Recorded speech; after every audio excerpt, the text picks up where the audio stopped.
Predicting the future of our climate is now one of the most important challenges faced by science.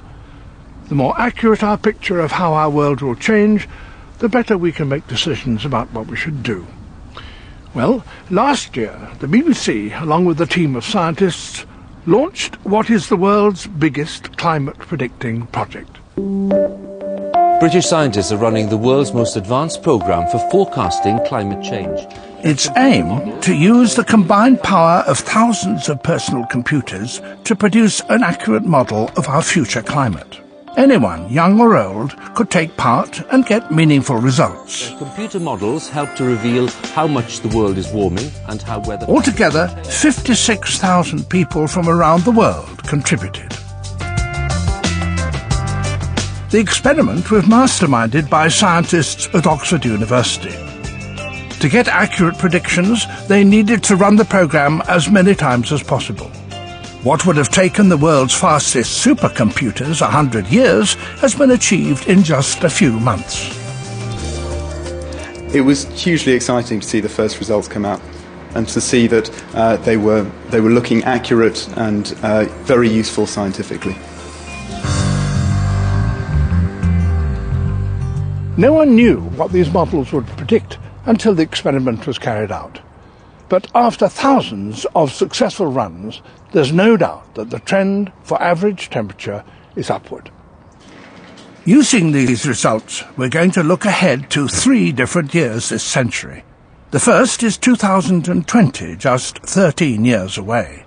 By then, the prediction is an average temperature rise in the UK of over 1 degree since the 1970s. A 1 degree increase might seem quite small, but because weather systems are so complex, while it may be impossible for humans to reverse global warming by 2020, that's not necessarily the case for 2050. Scientists believe that with the right measures in place now, it should be possible to lessen the impact of the climate change that Britain experiences in around 40 years' time. However, as there remains worldwide reluctance to act, in this experiment, the assumption was that our dependence on fossil fuels will continue to steadily rise until 2050.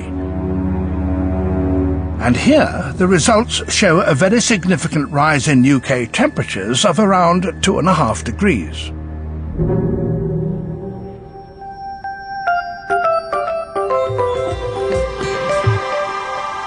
This time, we add on the effects of our experiment to push it ahead towards 2050. And you can see a very marked change in that temperature map. The deep shades of red indicating temperatures of 30 degrees or more. And that's going to be happening across a wide area of England and Wales. Indeed, by August 2050, we are looking at something like half of the days in that month hitting 30 Celsius. A quick look ahead to winter 2050, and the story really is of less snow and more rain. There will still be some snow over the tops of the mountains, the Cairngorms in particular, but even here you will see the snow line rising quite dramatically, and I suspect by this stage a white Christmas a thing of the past. Up until now, we've been focusing on how climate change will affect us, the human population of Britain. But what about our natural environment, the landscape and the other species that we share these islands with? This beautiful great crested newt normally comes to ponds like this one in order to breed in the springtime. But it's plainly not spring now. In fact, it's about midwinter. The fact is that this creature, like so many, is getting out of step with its environment.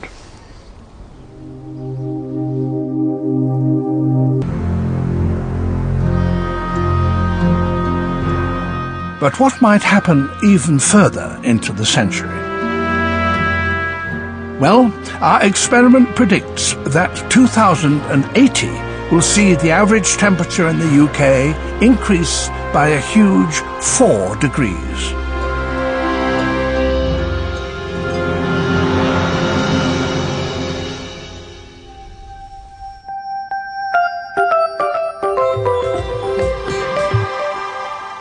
Let's start again with our temperature map of the typical summer's day from 2006. This time we add on the effects of our experiment and push it ahead to 2080. Now we are factoring in that 4-degree average rise across the United Kingdom, and what a dramatic effect that has. In fact, during August 2080, we could well see 40 Celsius on a number of occasions. Looking ahead to a winter 2080, and it's certainly going to be a lot milder than we're used to at the moment, and with higher sea surface temperatures around the UK, it could well turn a bit more stormy, and that poses a threat to the low-lying coastal areas of eastern England in particular. With the effects of heat, drought and disrupted weather patterns intensifying, a 4-degree rise would be potentially dangerous for Britain. The world has huge potential for generating electricity by renewable sources that don't need fossil fuels. In the UK, wind power could provide a large part of our needs, something we're just beginning to exploit. But in order to tackle a problem of this scale, a bigger global effort will be needed, and there will no doubt be a cost. According to a recent government report, however, it will be cheaper to act now than wait until later. I'm optimistic, having done this review, that we have the time and knowledge to act, but only if we act internationally, strongly and urgently. It's a massive political challenge, but it seems that the fate of our country and our planet depends on what today's global leaders decide over the next few years. Climate change is surely the biggest single issue that the human race now faces.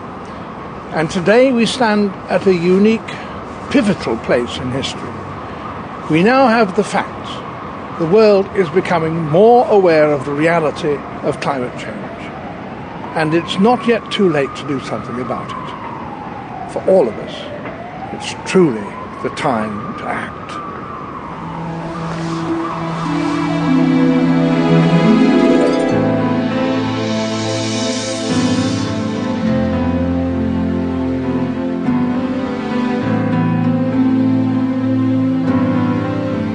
For a free Open University guide telling you more about climate change and what you can do, and to discover more about OU programmes, call 0870 942 1342 or go to our website, where you can also discover more about the results of our unique climate prediction project.